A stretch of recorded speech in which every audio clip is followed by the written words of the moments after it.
Kristo.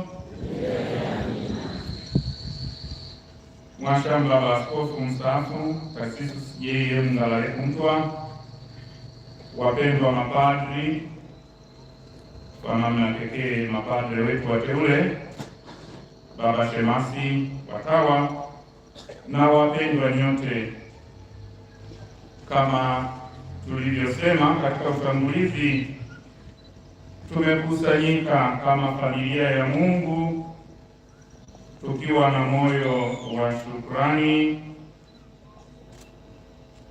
na tukiwa tumekusanywa kwa namna pekee na wana wetu hawa wapendwa mapadre wateule 6 ambao wanajitoa kwake kwa utume wa daraja la pili la kikuhani kwa ajili ya kutangaza Injili ya Kristo kwetu na kwa watu wa mataifa yote ulimwenguni. Tunafurahi na tunamshukuru Mwenyezi Mungu ambaye amewachagua hawa vijana wetu ili wawe makuhani kwa ajili ya mambo matakatifu ya muhusuyo Mungu katika mpango wake wa kuwakomboa wanadamu. Somo la kwanza, somo la kitabu cha nabii Yeremia sura ya kwanza aya 4 hadi ya 9, la tudhihirishia kuwa wito wa upadre unatoka kwa Mungu. Mungu ndiye anayemuita, anamtakasa mwamini kwa ajili ya kulihudumia na kulichunga kundi lake. Tena Mwenyezi Mungu anamuita na kumwekea mwanadamu utume huu kabla ya kumuumba na kumfanya hai katika tumbo la mama yake. Kama tulivyosikia, neno la Bwana lilinijia kusema, kabla sijakuumba katika tumbo nalikujua, na kabla hujatoka tumboni nalikutakasa. Nimekuweka kuwa nabii wa mataifa. Nabii Yeremia sura ya kwanza aya ya 4. Mapadre wetu hawa wateule, ingawa ni wao waliotuma maombi ya kuingia katika malezi ya seminari kwa hatua zote walizopitia hadi kufikia hatua hii ya uteuzi, na bado muda mfupi ujao watafanywa mapadre, Mwenyezi Mungu alishawajua, aliwatakasa, aliwaita na kuwaweka kuwa watumishi wake kwa ajili ya kulihudumia taifa lake. Nabii Yeremia alipoitwa na Mungu alipata mashaka na akasema, Bwana Mungu, tazama siwezi kusema, maana mimi ni mtoto. Kama ambavyo tunasoma kitabu cha nabii Yeremia sura ya kwanza aya ya 6. Nabii Yeremia aliangalia mapungufu yake, umri mdogo na ukosefu wa uzoefu wa usemaji. Zangu, tukumbuke kuwa yule anayeitwa na Mungu anapaswa kuangalia nguvu ya Mungu anayemtuma.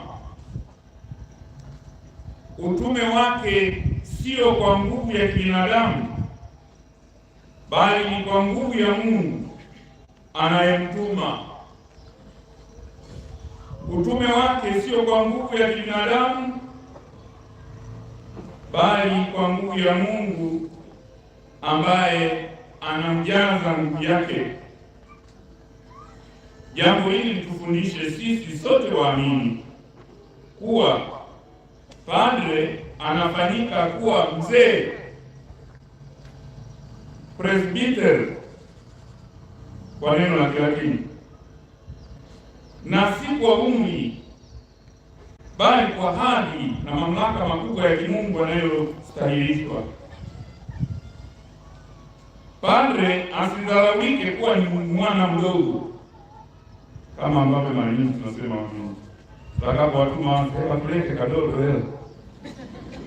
Huyu sio mtoto kwa mamlaka yake, hata kama umri wake ni mdogo kwa namna yote alivyo, au mrefu au mfupi. Huyu ni kuhani, ni mzee wa kanisa, na ametumwa na Mungu kufanya utume huo kwa nguvu zote za kimungu.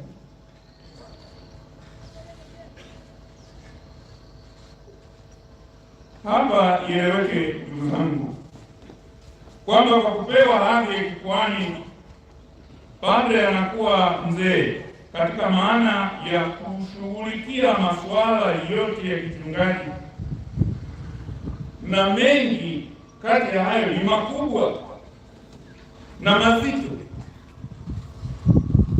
lakini Mwenyezi Mungu amemuheshimisha mamlaka na madaraka hayo ili kufundisha, kuongoza na kutakatifuza. Mamlaka na nguvu hiyo ya padre yapaswa kutambuliwa, na itakuwa ni kufuru kubwa mbele ya Mungu kwa muamini hata kutamka, kama ambavyo wakati fulani tuliwahi kusikia kuwabagua mapadre kwa huyu hana Roho Mtakatifu na huyu hana nguvu.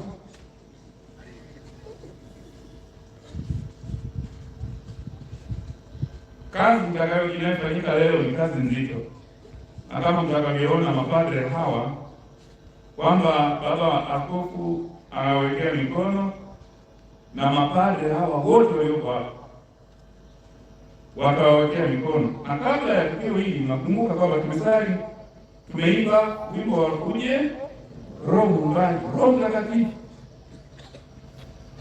Wanawekewa mikono na nguvu ya Roho Mtakatifu juu yao, askofu pamoja na mapadre, na inasaliwa sala ya kuweka wakfu kwa ajili ya utume huo mtakatifu. Alafu mtu mmoja alisema padre hana Roho Mtakatifu kwa sababu gani? Kwa sababu hakutoa mashetani, na anasali misa takatifu, mkate unageuka kuwa mwili wa Yesu, divai inageuka kuwa damu ya Yesu. Na wewe unapokomunishwa, yule anayekukomunisha anasema mwili wa Kristo, unaitikia amin, maana tunaamini sio? Au bado hana nguvu ya Roho Mtakatifu? Basi bila shaka tumeelewa vizuri. Padre pamoja na udhaifu wake wote anaweza kuwa nao kama mwanadamu, ni nguvu ya Mungu aliyostahilishwa kufanya, ambayo amestahilishwa ndani yake, na anafanya utume huo kwa ajili ya sifa na utukufu wake Mwenyezi Mungu.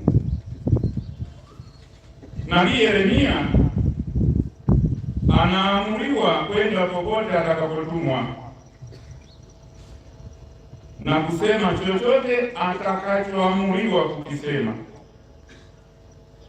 Hii ina maana kuwa yule anayeitwa kwa kazi ya Bwana anapaswa kutekeleza majukumu yake kwa utii na kufanya yale yanayoagizwa, kunena na kutenda. Hafanyi ya kwake, anafanya anayoagizwa na Mungu. Katika utume wake padre zipo changamoto nyingi tu, na nyingi kati ya hizo inaweza kuwa ni mioyo migumu ya wale waliotumwa kuwaongoza, maneno ya watu, masingizio Nyingine zaweza kuwa ni afya, hali ya hewa ya mahali alipotumwa, au mazingira ya eneo lake la kichungaji kama shida za kiuchumi na kadhalika. Mwenyezi Mungu alimwambia nabii Yeremia na anawaambia mapadre wetu wateule, usiogope kwa sababu ya hao, maana mimi nipo pamoja nawe nikuokoe. Nabii Yeremia sura ya 1:8. Usiogope kwa sababu ya hao, maana mimi nipo pamoja nawe nikuokoe. Padre, unapaswa kutegemea nguvu ya Mungu katika utume wako. Changamoto hizo zote umkabidhi yeye, na yeye Mwenyezi Mungu ameahidi kukupa nguvu yake na ulinzi wake na kukusimamia, kukulinda na kukutia nguvu. Tunajua kwamba wito wa Mungu hauondoi uwepo wa maadui au changamoto. Hata hivyo, Mwenyezi Mungu kumlinda na kumwokoa mtume wake katika shughuli zake dhidi ya maadui wake wa ndani na wa nje. Sisi waamini sote kabisa tunaalikwa kuwasindikiza mapadre wetu, tuwe nao bega kwa bega katika utume wao, tuwasaidie, tuwaombee na tufanye utume wao uweze kuwa na mafanikio, kwa sababu wao wametuma kufanya utume wao kwetu. Kwa hiyo sisi tusiwe sababu za kufanya utume wao uwe mgumu.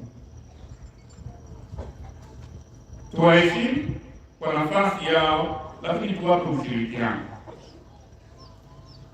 wajisikie kwamba wametumwa kwetu, wanafanya kazi kwetu, na sisi tuwashike mkono kwa hali na kwa mali, ili utume wao uweze kuwa na mafanikio. Tuwachangie pale inapowezekana, ili kwamba basi kama vile ambavyo tunasoma hata katika maandiko matakatifu, yule ambaye anafanya kazi kwa ajili ya Mungu basi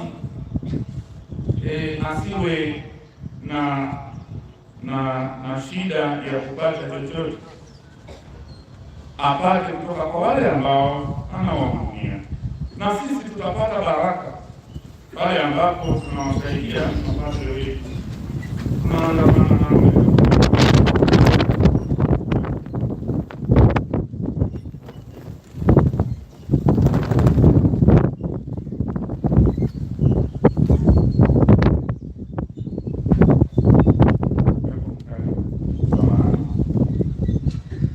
Mtume Paulo anatukumbusha katika waraka wa pili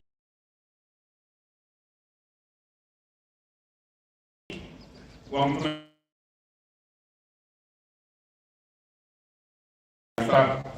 huduma ya Injili tuliyopewa ni kwa rehema za Mungu, na kwamba tunalichukua neno hili kuu la thamani ndani ya miili yetu dhaifu ya udongo, ili uwezo mkuu uonekane kuwa ni wa Mungu na sio wetu sisi.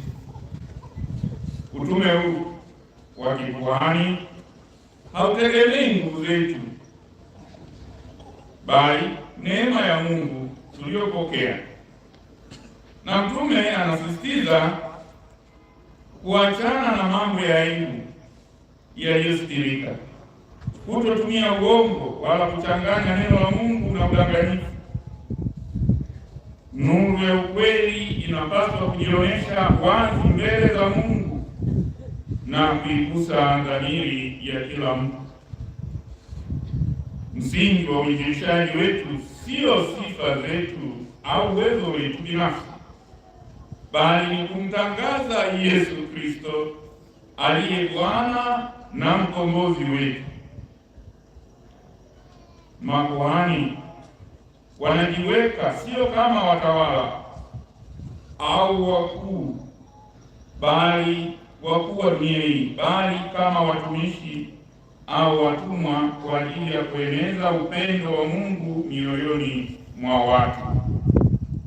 Thamani kuu ya Injili na nguvu ya ajabu iliyomo ndani yetu inakaa katika miili yetu dhaifu ya kibinadamu, ili ionekane wazi kwa ushindi na uwezo mkubwa ni wa Mungu pekee na sio sifa yetu sisi. Mtume Paulo anasema tuna hazina hii katika vyombo vya udongo, ili adhama kuu ya uwezo iwe ya Mungu wala si kutoka kwetu. Mwenyezi Mungu anawajalia wito huu mtakatifu mapadri ambao ni binadamu dhaifu wanaotoka kwa watu kwa ajili ya watu. Ex hominibus pro hominibus, kutoka kwa watu kwa ajili ya watu. Mapadri hawa wateule ni wana wetu, wametoka kwetu, na ndio maana kama mliona wametoka katika familia zetu na wazazi wamekuja hapa wakiwaleta. Kwa hiyo wametoka kwetu, ni wana wetu, ni binadamu kama sisi, lakini wanafanyika kuwa wachungaji, wanafanyika kuwa makuhani kwa ajili ya kutuhudumia sisi. Ingawa ni dhaifu, lakini Mungu anawatia nguvu hiyo, kama tulivyosikia katika somo la kwanza, ili wafanye utume huu kwa sifa na utukufu wake. Somo la Injili ya Yohane sura 20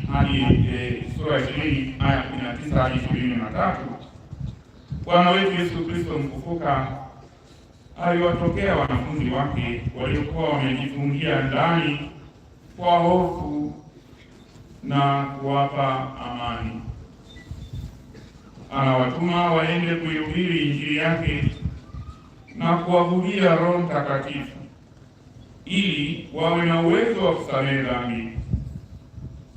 Yesu anasimama katikati yao na kusema, amani iwe kwenu, shalom. Uwepo wa Yesu unavunja ngome za hofu na mashaka maishani mwa wanadamu. Mapadre wameitwa kuendeleza utume wa Yesu Kristo aliyetumwa na Baba kuukomboa ulimwengu. Kama Baba alivyonituma mimi, mimi nami na watuma ninyi, anasema Bwana Yesu.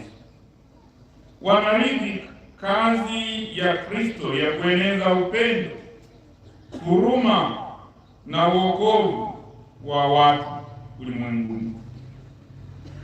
Mwezeshaji wa utume huu muhimu ni Roho Mtakatifu, ambaye huwatia nguvu, huwaimarisha na kuwategemeza. Kwa hiyo wanapaswa kufungua mioyo yao daima kuisikiliza sauti ya Roho Mtakatifu wa Bwana ambaye anawaongoza. Wanangu mapadri wateule, na kama ilivyo kwa mapadri wengine wote na sisi sote tulio, uwepo wa dini ya Kikristo duniani kwa namna pekee kanisa letu Katoliki, dini yetu ya Kikristo, kanisa Katoliki, unategemea sana uwepo wetu sisi kama makuhani, mapadre, utume wetu, maisha na kujitakatifuza kwetu. Mtakatifu Yohane Maria Vianney asema, pale ambapo watu wanataka kuondoa uwepo wa dini duniani, kuanza na kushambulia mapadri, kwa sababu wanajua kuwa pale ambapo hakuna padri hakuna sadaka, na pale ambapo hakuna sadaka hakuna dini. Anasema Mtakatifu Yohane Maria Vianney, alikuwa na maneno ya kututafakarisha sana. Na ni kweli ndugu zangu, sote tunatambua kwamba uwepo wa padre ni wa muhimu sana katika kanisa. Fikiria kama hakuna padre parokiani, hakuna padre wa kubatiza watoto wetu, hakuna padre wa kutuunganisha, hakuna padre wa kupaka mafuta tukiugua, kutuzika, hakuna padre wa kuadhimisha misa takatifu na kutulisha sakramenti hii kanisa. Fikiria hali ambayo inaweza kuwepo kama mhudumu huyu muhimu wa kanisa hayuko. Kwa hiyo sisi mapadre tutambue nafasi hiyo muhimu ambayo Mwenyezi Mungu ametustahilisha, na tuipokee kwa unyenyekevu na tuhudumu kweli patakatifu pa Bwana. Padre unapaswa kuwepo kwa waamini wako. Hayati Baba Mtakatifu Francisco alituachia tafakari hiyo ya kwamba padre awe na harufu ya kondoo, padre awe na harufu ya kondoo. Katika maana nzuri, harufu ya kondoo si nzuri sana. Manake anataka kutafakarisha kwamba tunapaswa kuwa na hawa kondoo. Na sasa kama ili uwe na harufu ya kondoo, unapaswa kuwa jirani sana na huyo kondoo, na tena kwa kweli lazima umguse, lazima umbebe, upate ile, akiwa na maana ya kwamba tuwe jirani na watu sana. Sasa hivi ndugu zangu, uchungaji wetu unahitaji tuwe jirani na watu. Tunamshukuru Mwenyezi Mungu kwamba ametujalia sana, ametujalia kwa teknolojia iliyopo ulimwenguni sasa, vyombo vya mawasiliano, na kwa hiyo tunaweza tukawasiliana. Tumeendelea sana katika hilo, na hata katika adhimisho la misa takatifu tunao wenzetu wanahabari ambao vyombo vyao vinatumika ili wengine hata ambao wako mbali waweze kuona vile vinavyotokea. Tunashukuru kwamba tumeendelea sana katika sayansi na teknolojia na katika mawasiliano, vyombo hivyo vya mawasiliano. Sasa katika swala hilo la mawasiliano, ndugu zangu, na nyinyi mnajua kwamba mwezi huu wa 8 tunakuadhimisha pia ile Dominika ya mawasiliano, na vyombo vya mawasiliano ambavyo vinapaswa kutusaidia tuweze kuwasiliana na kueneza. Tutumie vyombo vya mawasiliano kwa uinjilishaji. Mapadre, ninyi ni wa kizazi cha Gen Z, bila shaka tulivyokuwa sisi kabla miaka hiyo ya nyuma na sasa tofauti. Kwa hiyo mnapaswa sasa mtumie vyombo hivi vya mawasiliano vizuri, na hasara ya vyombo vya mawasiliano visipotumika vizuri tena sasa vinaweza vikatupeleka sehemu isiyokuwa nzuri. Baba Mtakatifu wetu Leo wa 14 ameandika ametuandikia mawazo mazuri sana kuhusu AI, Magnificat Humanitas, kwamba tuna vyombo vya mawasiliano, lakini hivyo vyombo vya mawasiliano hasa katika AI sasa, artificial intelligence, tutumie vizuri hiyo artificial intelligence itusaidie tuweze kuitangaza Injili ya Kristo, lakini tuwe waangalifu na tuwe na tahadhari kubwa kwamba vyombo hivyo havitumiki vibaya na kutupotosha au kutufanya tumsahau Mungu na tukamfanya mwanadamu kuwa kama mashine, kumfanya mwanadamu kama robot.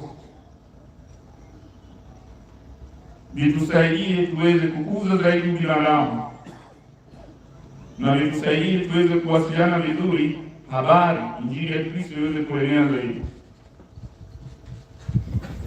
Kwa hiyo ndugu zangu, mapadre wapendwa, mapadre wateule wapendwa, padre uwepo katika kituo chako cha uchungaji na upatikane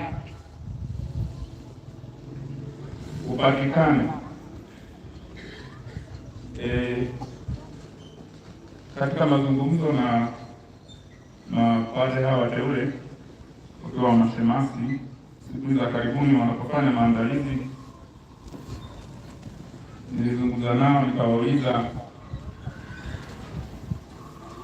una namba ya askofu wako?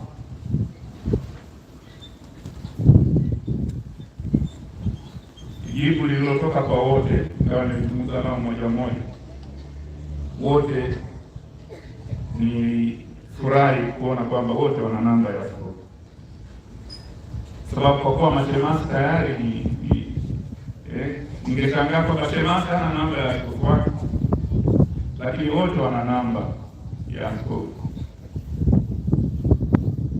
Sasa jambo hilo ndugu zangu litusaidie tuweze kuwa mapadre, labda wengine hawana namba ya askofu.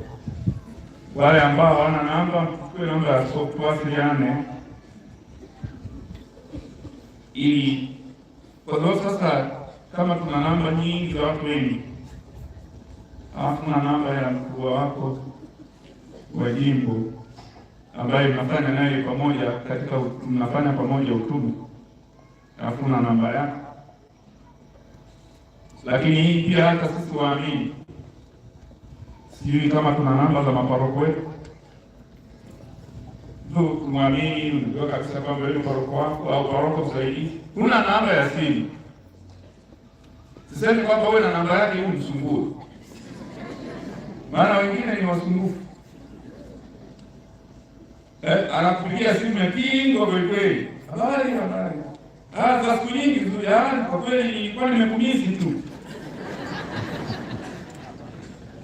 Ni vizuri kuwasiliana, lakini tuwasiliane walau katika mambo muhimu jamani, yale ambayo yanatusaidia ili tuweze. Una shida kama mwamini unahitaji labda kumuona padre, mapadre wateule na mapadre wote tuliopo, mababa shemasi na wengine wote tunafanya utume huu wote, tuwasiliane na watu wetu pale patikane. Askofu mmoja huko Kenya anasema a priest should not be mysterious. Padre asiwe mysterious figure, yaani kwamba kupatikana hata huwezi kujua sasa hapa padre yuko hayuko. Kwa hiyo tupatikane, waamini wetu tupatikane kwao wanapohitaji huduma, tuweze kuwa tunapatikana na tuwape huduma hizo wanahitaji. Watu wetu wanahitaji kweli mchungaji, watu wanahitaji maneno ya faraja, wanahitaji ushauri, wanahitaji kuhudumiwa sakramenti kwa namna pekee, sakramenti ya kitubio na kadhalika. Hii ndio kazi tuliyotumwa kufanya, lakini na sisi waamini tuwatumie mapadre, tuwatumie katika maana ya kwamba hawa wanakuja kwetu kwa ajili ya kutuhudumia. Sasa wakiwepo pale, padre anakuwepo parokiani, ameweka kabisa na ratiba kwamba tufike kwa ajili ya kuabudu Ekaristi, tufike kwa ajili ya sakramenti labda ya kitubio, anapanga katika juma labda siku fulani, Jumamosi au Alhamisi tunapoabudu Ekaristi, na muda mwingine anapanga kwa ajili ya shughuli mbalimbali za kitume. Sisi hatufiki na hatumtumii pale. padre anaenda kigangoni, kabla ya misa anaketi kwenye kiti cha kitubio ili kuungamisha. Anakaa pale, hatuwezi kuungama. Mara moja nimewahi kulitokea, nimekwenda kigangoni mahali, nimeketi kwenye kiti cha kitubio, nikakaa kama dakika 5, nikakuta hakuna anayekuja. Nikasimama nikawauliza watu waamini, nimeketi hapa karibuni kwa kitubio, na nilikuwa sijaenda kule karibu mwezi mzima katika mzunguko, mwezi mzima sijaenda kusali misa. Lakini mwamini mmoja akasema, wewe tunagaya sambi hapa.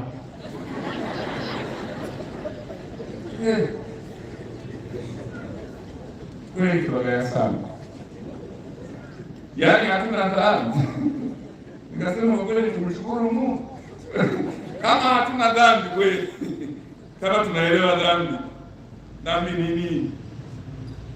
Nadhani tuna haja ya kutafakari vizuri zaidi, na tuwatumie mapadre wetu, tuwatumie watupe baraka, tuwatumie katika maadhimisho.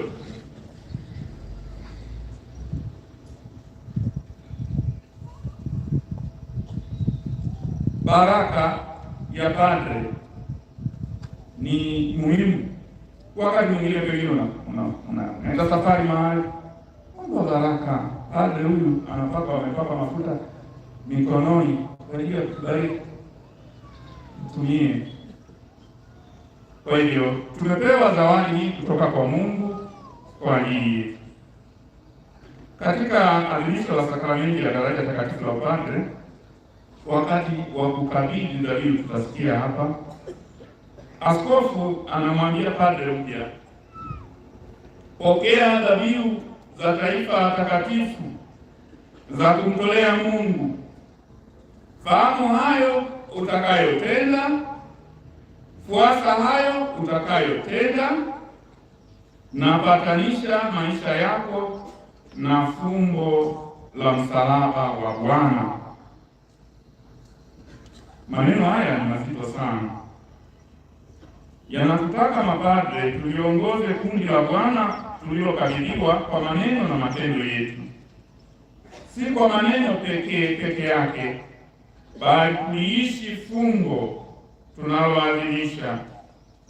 Hayo ndiyo yanayowavuta watu kwa Kristo. Askofu mkuu mtumishi wa Mungu Fulton Sheen anasema, alivyo mchungaji.